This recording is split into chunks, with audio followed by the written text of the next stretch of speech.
इतिहास की पुस्तक दूसरा भाग अध्याय 9। इतिहास की पुस्तक दूसरा भाग अध्याय 9।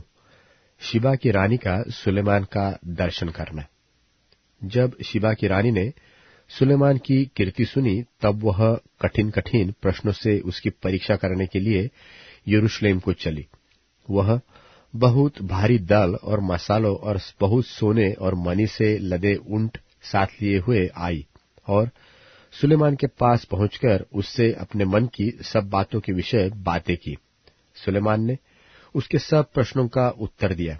कोई बात सुलेमान की बुद्धि से ऐसी बाहर न थी कि वह उसे न बता सके।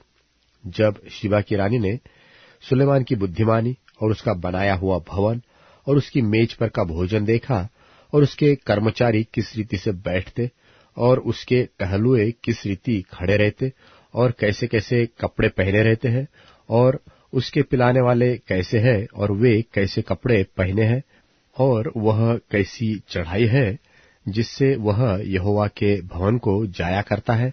जब उसने यह सब देखा तब वह चकित हो गई।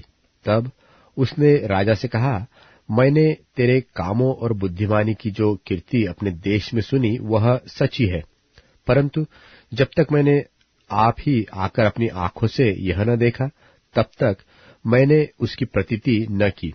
परंतु तेरी बुद्धि की आधी बढ़ाई भी मुझे न बताई गई थी।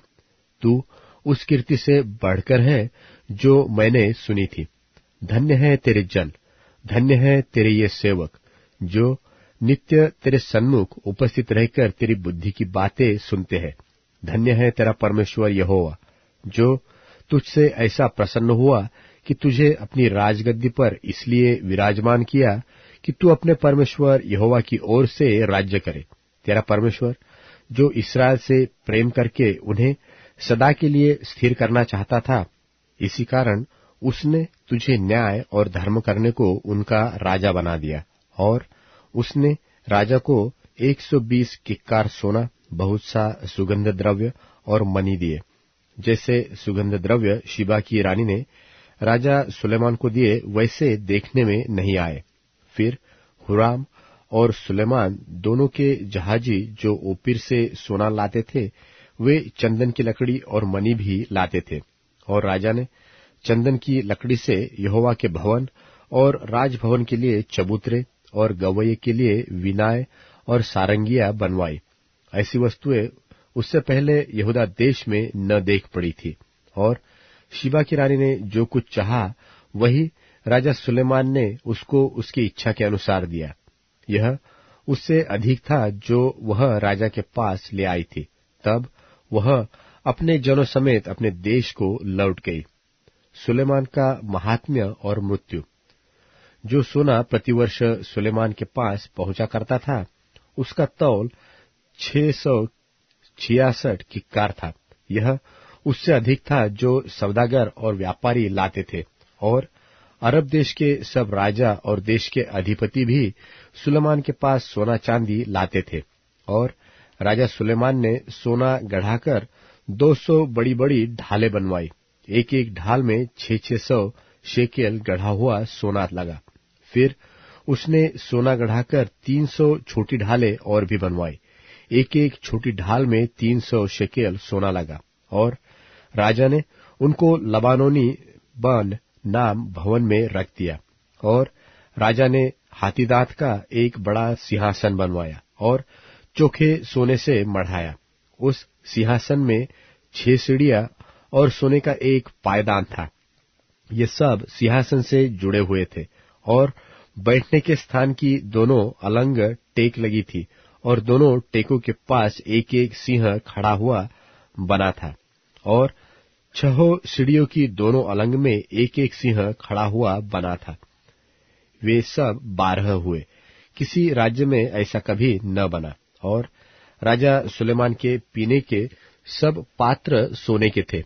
और लबानोनी बन नामक भवन के सब पात्र की चोखे सोने के थे। सुलेमान के दिनों में चांदी का कुछ हिसाब न था, क्योंकि हुराम के जहाजियों के संग राजा के तर्शीश को जाने वाले जहाज थे। और 3 वर्ष के बाद वे तर्शीश के जहाज सोना, चांदी, हाथीदांत, बंदर और मोर ले आते थे। यो राजा सुलेमान धन और बुद्धि में पृथ्वी के सब राजाओं से बढ़कर हो गया, और पृथ्वी के सब राजा सुलेमान की उस बुद्धि की बातें सुनने को जो परमेश्वर ने उसके मन में उपजाई थी, उसका दर्शन करना चाहते थे।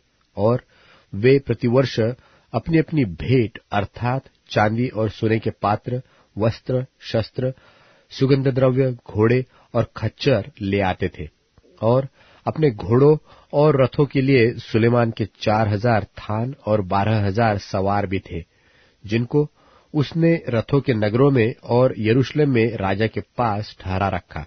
और वह महानद से ले पलिश्तियों के देश और मिस्र के सीवान तक के सब राजाओं पर प्रभुता करता था।